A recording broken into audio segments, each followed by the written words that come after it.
What's up, guys? So we've decided to do this Q&A today, and we're just gonna pick. I think we're gonna answer all the questions from Instagram, Facebook. Did you get any text messages? No. Instagram, Facebook. Yeah. Yeah. I didn't get any snaps. Yeah. Snapchat guys are not loyal, man.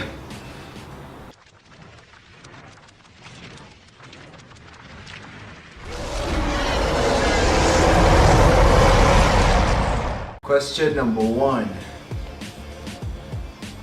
What is the best exercise for the tummy, especially the lower part, and what can be done to ensure that there's no excess skin? This one. There's no best exercise for your tummy, for your lower tummy, or for any parts of your tummy, to be honest, or any part of your body. There's no best exercise for one body part. You have to work your whole body as a whole, burn fat as a whole, and eat on a deficit if you're trying to burn calories. Yeah. With excess skin, I guess you just have to replace whatever fat you're burning off in whatever part of your body with muscle, just to keep that tone, that tightness, rather than just trying to lose fat and not replacing it with anything. Then you start ending up with a saggy skin or whatever. So avoid things like just running and not doing any weightlifting or anything like that. Do both of them together. If you're running, include some weightlifting type of exercise. Yeah. Question number 2. Is that Ghostbusters? Yes, that was Ghostbusters on my shirt. Question number 3. Do y'all take subs, and which ones? Yeah, we do take supplementation. I used to take fish oil. I used to take multivitamin, and Right now we're taking this. Gorilla Gains whey protein. But other than that, creatine. Yeah. Yeah, creatine. But other than that, we don't take anything else. Yeah, you don't really need much. You just need the creatine, protein, maybe a multivitamin and fish oil. Yeah. And if you don't like the taste of water, then probably throw in some aminos. Yeah, aminos. But they're not really necessary as such. So what we've mentioned is most important. If you asked us. So. Yeah. Yeah.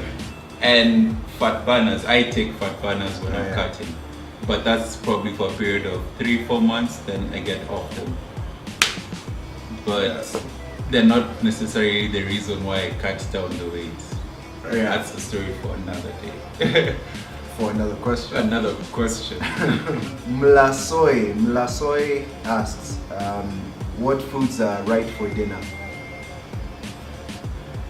An answer. Oh, what foods are right for dinner? Yeah. There's no right food for dinner, for breakfast. It depends on how you feel after eating a certain meal and how this meal reacts to your body. So you should try and take different meals, take everything, eat everything, flexible diet. That's what we do. We flexible diet, we eat everything. We just portion it according to our goals, according to our macronutrient goals. So maybe if he prefers, let's say he prefer not to eat for breakfast, just to eat an orange or an apple, and he's good till lunchtime.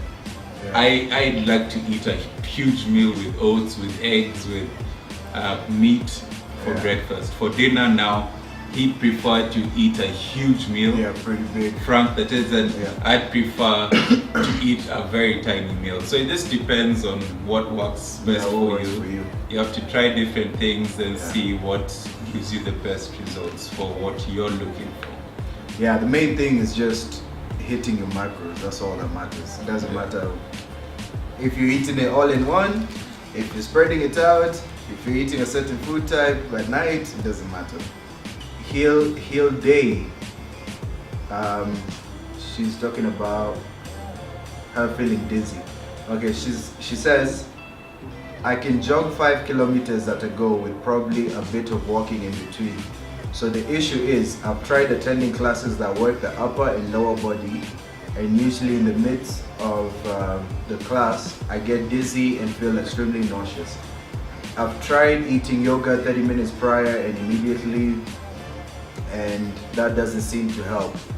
Is there any recommendation you guys can give? Also, I am keen on getting fit and losing weight. Can running just do it for me? About this dizzy and nauseous, if you find that you're eating your meals 30 minutes or an hour before you work out and that's not helping, also check the environment, because I know a lot of gyms, they like closing the windows and they keep a really condensed atmosphere there. They believe that helps with burning fat because you're sweating more, which is completely false. It's just suffocating you basically. So make sure the environment is conducive to your training. Open the windows. Utter bullshit. Exactly, yeah. Just open the windows, get some air. You know, it's a working environment. People are sweating. There's so much heat in the air. You need to have that fresh air coming in so that you can feel, not feel lightheaded like you're saying, and you don't feel that nausea. With running, you can do the running like I said before. That's fine to do just running, but okay, not just running. It's fine to do the running, but do accompany it with something else, which is more weightlifting, body weight exercises, something explosive to create that muscle tone as well, not just burn the fat alone. Wanji Minor, she asked, I want to lose just my tummy. I work out, but I want to know what will focus mostly on my core. I think I mentioned this before. There's no sport training, but if you'd like to strengthen your core, then yes, ab workouts will help you strengthen your core, and also compound movements will also help you strengthen your core. That's your squats, your deadlifts, your bench, your military press. So don't focus on your tummy, on your core. It's all round. It's all round. You want everything to look good. And we get that all the time. Tummy, hiki tambi ende, sit-ups, man. Focus on everything as I mean, we bulked for 10 months and didn't do one sit-up, you know. Nothing. Right now we have abs. I mean, come on. You don't have to like kill yourself if you're not looking to get a strong core that maybe for some functional types of training, boxing and stuff like that. I mean, that's fine, if it's more aesthetics. If you're looking to look good, you don't need to be doing crunches on crunches on crunches every day. Right. Tim Dabgori, please recommend ways to cut the right way after a dirty bulk. I.e. shedding the fat but maintain muscle and strength. First thing, track your macros. While bulking first. While bulking, so know what you need to add on a specific amount of weight per week. Give yourself a time with that bulk. Then now when you finish your bulking, give yourself another duration of time when you're cutting, and you still have to track your macros. You still have to know how much fat, protein, carbs you have to have for you to reach a certain weight, and how much you're losing per week. And you have to monitor that as well. So if you're seeing you're losing too fast, increase your macros. If you're seeing you're losing too quick, reduce. Too slow, reduce your macros. So it's not that if you're losing too fast, you're like, yes, I'm losing too. No, that also can be a bad thing, because it means you're not maintaining the muscle that you built up. So give yourself a range where it's like maybe I want to lose 0.5 to 0.2 per week, fine. That's what you're going to be using for the next month. Then assess yourself from there. Maybe if you're losing less than that, now reduce your calories so you can lose it slightly more, and so on until you reach your goal. And also take your measurements in terms of weight, your not weight specifically, but waist, bicep, inches. Yeah, all your inches. Take all your measurements, because you're not supposed to be. If your bicep goes from like, if it's your 18-inch bicep and it goes all the way to like 15, you're doing something wrong. It should be, you should lose very little, probably half an inch. So all round, preferably. All round, yeah. Half Maybe an inch. Along your waist. Waist is where you can lose the most. It doesn't really matter. But the main ones: bicep, chest, quads, calves. If you're losing more than half an inch to an inch, then you're cutting too quick, right? Wamboi karaoke. Is there such a thing as losing your hips because of doing too many squats? If no, please why? Please explain why. Losing your hips due to doing too many squats.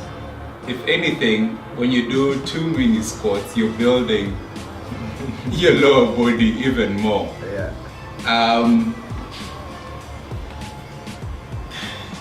I don't know how do I say this? Some people are more blessed with hips, others are more blessed with more protruding backside, glutes.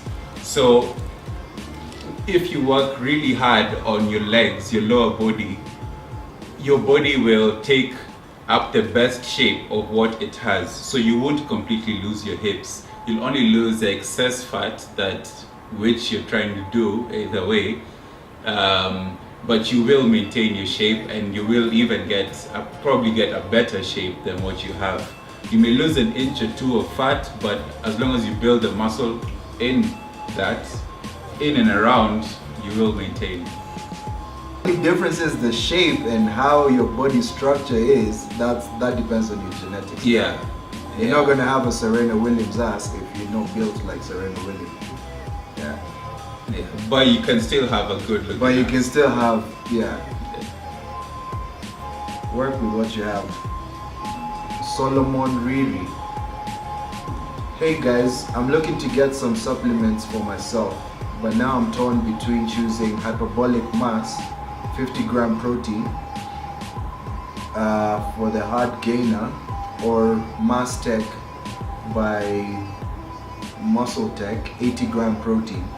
Please advise if you have some insight on both supplements, bearing in mind I'm a hard gainer. Thanks. Right. With mass gainers, obviously the more protein the better.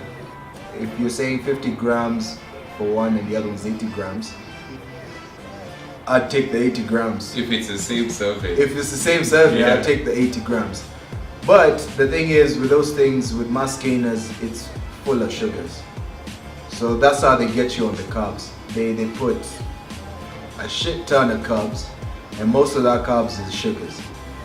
So I advise you, the best thing to do is buy an isolate protein, or any other type of protein. Make your own mass gainer. Put in a cup of oats, put in peanut butter, throw in some fruits, throw in whatever you feel that you require to get that energy, coffee or whatever. Blend that up with your protein. You can mix it with water, you can mix it with milk, and drink that. It'll give you the same amount of carbohydrates, if not more. Yeah, if not more. Minus the sugar. Exactly. So make your own. Just buy a protein which has, let's say, 25 grams of protein per serving. Use 2 scoops and make your own.